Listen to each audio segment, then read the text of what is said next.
আসসালামু আলাইকুম। শিক্ষণ বিডি ইউটিউব চ্যানেলে স্বাগতম। যারা গ্রাফিক ডিজাইন শেখার চেষ্টা করছেন বা যারা গ্রাফিক ডিজাইন শিখতে চান তাদের জন্য এই ভিডিওটি বানানো হয়েছে। গ্রাফিক ডিজাইনের প্র্যাকটিসের পাশাপাশি গ্রাফিক থিওরি জানা জরুরি।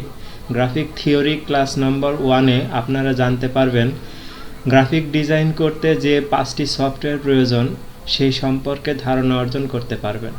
চলুন দেরি না করে আলোচনা শুরু করি।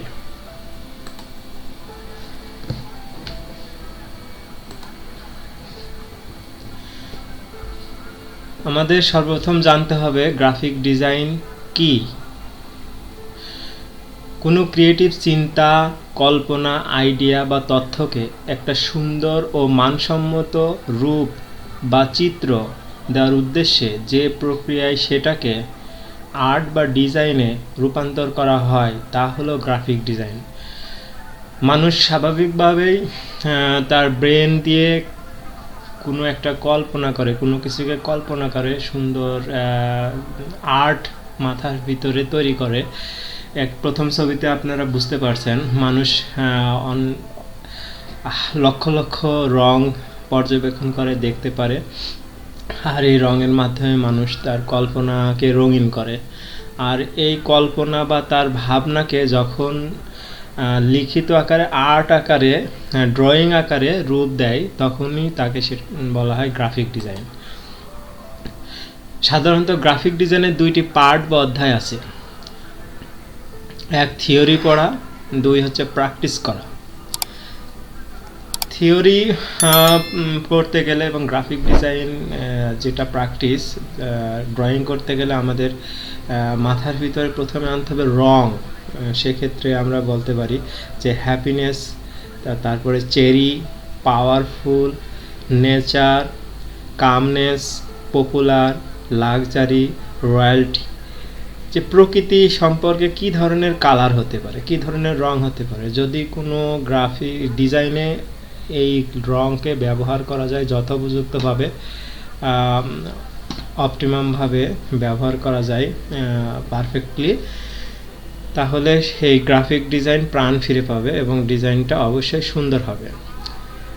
এই যে পাশে এই ডিজাইনটা দেখতে পাচ্ছেন, গ্রাফিক প্র্যাকটিস, এরকমভাবে আসলে এটাকে করা হয়েছে। এখন এই ছবি অনুযায়ী যদি আমরা কালার বা রং ব্যবহার করি অবশ্যই এটা আরও সুন্দর দেখাবে। গ্রাফিক ডিজাইনের জগতে ডিজাইন 2 ধরনের হয়ে থাকে। এটা স্টিল গ্রাফিক, স্থির চিত্র, যেমন রাস্টার ও ভেক্টর ভিত্তিক চিত্র।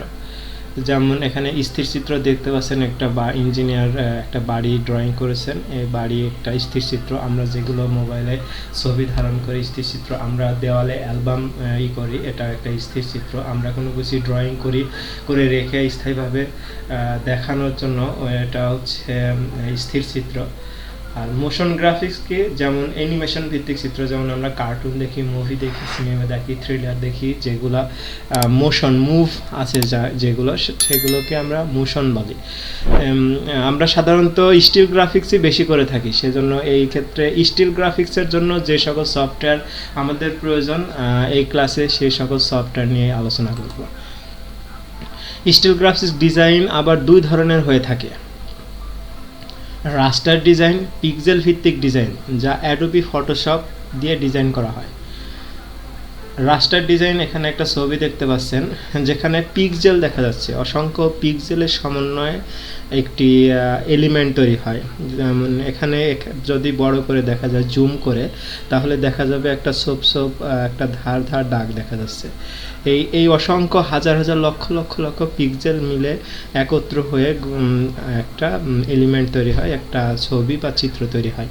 আর ভেক্টর ডিজাইনে এখানে কোনো পিক্সেল থাকে না, এখানে মসৃণ চিত্র দেখা যায়। এক্ষেত্রে সুবিধা হচ্ছে, ভেক্টর ডিজাইনের সুবিধা হচ্ছে চিত্রকে যত বড় করা যাক চিত্র বড় হবে, কোনো এলিমেন্টের কোনো পরিবর্তন আসবে না।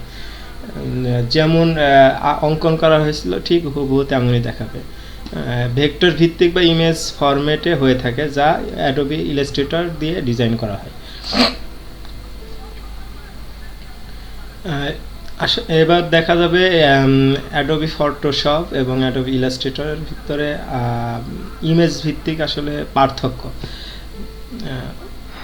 ফটোশপ হলো রাস্টার বা পিক্সেল ভিত্তিক, অর্থাৎ কোনো এলিমেন্টকে বেশি বড় করলে সেটি ফেটে যায় বা নষ্ট হয়ে যায়। রাস্টার ইমেজ এটা নষ্ট হয়ে যায় যদি কোনো এলিমেন্টকে বেশি বড় করা হয়, তাহলে সেটা ওই যে পিক্সেলকে স্পষ্ট দেখা যায়। আর ভেক্টর ইমেজ, ইলাস্ট্রেটর ভেক্টর বা পাথ বা শেপ ভিত্তিক, অর্থাৎ কোনো এলিমেন্টকে যতই বড় করা হোক না কেন নষ্ট হবে না। রাস্টার ইমেজ, ফটোশপ শুধুমাত্র ফটো বা ছবির জন্য ব্যবহার করা হয়, আর ইলাস্ট্রেটর গ্রাফিক ডিজাইনের জন্য ব্যবহার করার সুবিধা। রাস্টার ইমেজ এটি শুধুমাত্র ওয়েব ডিজাইন মিডিয়ার জন্য ব্যবহার করা হয়, সেক্ষেত্রে সাধারণত ছবি, ওয়েব ডিজাইন যেমন Facebook, YouTube, cover design, social media post design, flyer, poster, thumbnail, business card এবং ফটো অ্যানিমেশন ডিজাইন। আর ইলাস্ট্রেটর দিয়ে কেমন কোন ধরনের ডিজাইন করা হয় সেটি হলো এটি ডিজিটাল প্রিন্ট মিডিয়ার জন্য ব্যবহার করা হয়। এখানে ডিজাইন করে যত খুশি বড় করে প্রিন্ট করা যায়। ছোট ইমেজের জন্য ব্যবহার করা হয় ফটোশপ। ইলাস্ট্রেটর যে কোনো আকারের ইমেজ বা শেপের জন্য ব্যবহার করা হয়। ফটোশপ ফটো এডিটিং করা অনেক সহজ, আর ইলাস্ট্রেটরে ফটো এডিটিং করা কঠিন।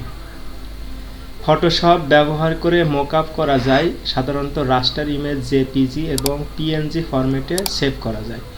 আর মকআপ ব্যবহার করা যায় না, সাধারণত vector image SVG, EPS, AI ফরম্যাটে সেভ করা যায়। গ্রাফিক ডিজাইনের ক্ষেত্র দুইটি, ডিজিটাল মিডিয়া বা ইলেকট্রনিক মিডিয়া, যেগুলো প্রিন্ট করা হয় না, বিভিন্ন সোশ্যাল মিডিয়ায় ব্যবহৃত হয়। আর প্রিন্ট মিডিয়া কি, যেগুলো প্রিন্টারের মাধ্যমে প্রিন্ট আকারে বের করা হয়, সেগুলাই হচ্ছে প্রিন্ট মিডিয়া। মিডিয়ার উপরে ভিত্তি করে গ্রাফিক ডিজাইন আবার দুই প্রকার, সিঙ্গেল মিডিয়া ডিজাইন আর multimedia design. Single media design যেগুলোতে প্রায় একই ধরনের রং এবং প্রায় একই ধরনের এলিমেন্ট থাকে, সেগুলোকে সিঙ্গেল মিডিয়া বলে। আর মাল্টিমিডিয়াগুলো কীভাবে বুঝবো, যেগুলোতে বিভিন্ন ধরনের রং এবং বিভিন্ন ধরনের এলিমেন্ট ব্যবহার হয়ে থাকে। যেমন সিঙ্গেল মিডিয়ায় একটা আমি লোগো দেখতে পাচ্ছি, মেসেঞ্জার। এই লোগোতে দেখেন সাদা কালো সুত ব্যবহার করা হয়েছে এবং ভিন্ন কোনো এলিমেন্ট এখানে ব্যবহার করা হয়নি। এই ধরনের ডিজাইনকে বলা হয় সিঙ্গেল মিডিয়া ডিজাইন।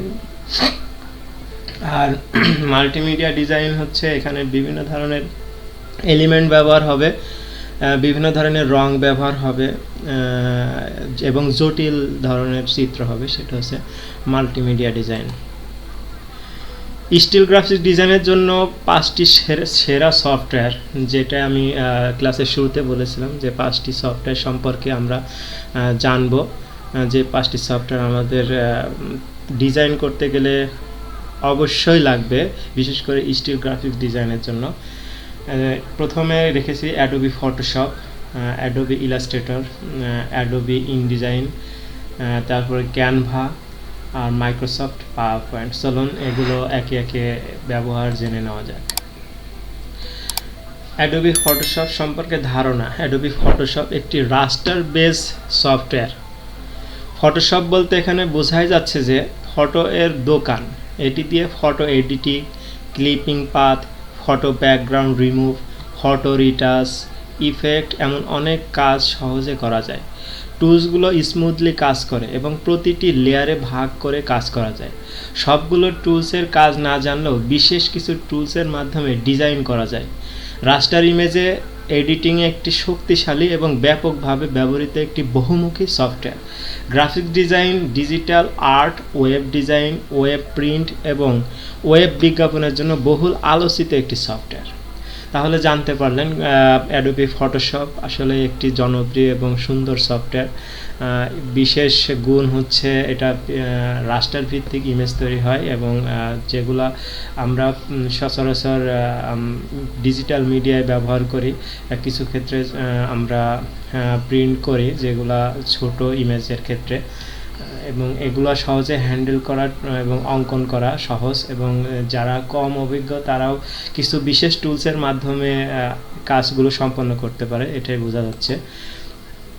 এখন কিছু উদাহরণ দেখে নেওয়া যাক কি কি কাজ করা যায়। যেমন এখানে একটি কালার আছে, কালারের ইফেক্ট, একটা ছবি, প্রথমে ছবিতে দেওয়া আছে একটা রং, দ্বিতীয় ছবিতে আর একটা রং দেখা যাচ্ছে, এটা একটা স্পেশাল কালার ইফেক্ট দেওয়া যায়। তারপরে একটা ছবির ব্যাকগ্রাউন্ড রিমুভ করা যায়, আবার ওয়েব ডিজাইন করা যায়। তারপরে ইমেজ রিসাইজিং বা যাকে ইমেজ ক্রপিং বলা চলে, ইমেজ ক্রপ করা যায়, রিসাইজ করা যায়। তারপরে বিজনেস কার্ড ডিজাইন করা যায়, ফটো রিটাচ, ফটোতে বিভিন্ন স্ক্রিনে, ছবিতে বা স্ক্রিনে কোনো প্রবলেম থাকলে সেই প্রবলেম রিমুভ করা যায়, সহজেই ফটোকে অন্য রূপে বা সুন্দরভাবে উপস্থাপন করা যায় ফটো রিটাচে। কালার কারেকশন করা যায়, এখানে দেখতে পাচ্ছেন কালার ব্র্যান্ডিং, তারপরে কালার কারেকশন। তারপর ফ্লায়ার ডিজাইন করতে পারবেন, ফটো এডিটিং করতে পারবেন। অনেক সময় দেখা যায় যে একটা ফটোর পাশাপাশি আরেকটা ফটো অ্যাড করা প্রয়োজন, বা এক্ষেত্রে আমরা ফটো এডিটিং করতে পারি ফটোশপ দ্বারা খুব সহজেই। এখন চলে আসুন অ্যাডোবি ইলাস্ট্রেটর। অ্যাডোবি ইলাস্ট্রেটর একটি ভেক্টর ভিত্তিক গ্রাফিক্স সফটওয়্যার। এছাড়াও এটি print design, logo design, icon design, vector illustration design, T shirt design, packaging design, তারপরে product design, banner design, flyer design, stationery design, business card design, visiting card design, illustration design ইত্যাদি। পাশাপাশি social ও digital media design করা যায়। এক কথায় professional যত design আছে সবগুলো এই ইলাস্ট্রেটর দিয়ে করা হয়। যত খুশি বড় করে, অর্থাৎ কোয়ালিটি ঠিক রেখে প্রিন্ট করা সম্ভব। তাই প্রিন্ট মিডিয়ার জন্য এটি একটি জনপ্রিয় সফটওয়্যার। এআই ইলাস্ট্রেটর আসলে এই সম্পর্কে এর থেকে আর সুন্দরভাবে আর কি বলা যায়, আশা করি বুঝতে পেরেছেন। এখন আসুন কয়েকটি উদাহরণ দেখা যাক। যেমন লোগো ডিজাইন এখানে দেওয়া আছে। আমরা বিভিন্ন ধরনের লোগো খুব সহজেই ইলাস্ট্রেটর দিয়ে ডিজাইন করতে পারি, টি শার্ট ডিজাইন করতে পারি। মার্কেট প্লেসে টি শার্ট এবং লোগো ডিজাইনের গুরুত্ব খুবই বেশি, এবং মার্কেট প্লেসে সবার ঊর্ধ্বে আছেন। তারপরে ইনফোগ্রাফি, তারপরে ইলাস্ট্রেশনের করা যায় বিভিন্ন কার্টুন ডিজাইন, তারপরে গেমসের যেটা লোগো, এগুলো ডিজাইন করা খুবই সহজ। এখন চলে আসুন 3 নম্বর সফটওয়্যার, যেটা অ্যাডোবি ইনডিজাইন। অ্যাডোবি ইনডিজাইন একটি পেজ লেআউট ভিত্তিক সফটওয়্যার। এটি দিয়ে বই, ম্যাগাজিন, ক্যালেন্ডার, মাল্টিপেজ, প্রিন্ট, ই বুক ইত্যাদি ডিজাইন করা হয়। এটি অ্যাডোবি ইলাস্ট্রেটরের মতো একটি সফটওয়্যার, তবে অ্যাডোবি ইনডিজাইনের বিশেষ গুণ হলো অনেকগুলো পেজ ডিজাইন করার সুবিধা আছে এবং সহজে কন্ট্রোল করা যায়। এটি প্রিন্ট মিডিয়ার একটি জনপ্রিয় সফটওয়্যার। যত বই আছে, ম্যাগাজিন আছে, ক্যালেন্ডার, এগুলো ডিজাইনের জন্য ডিজাইনাররা এই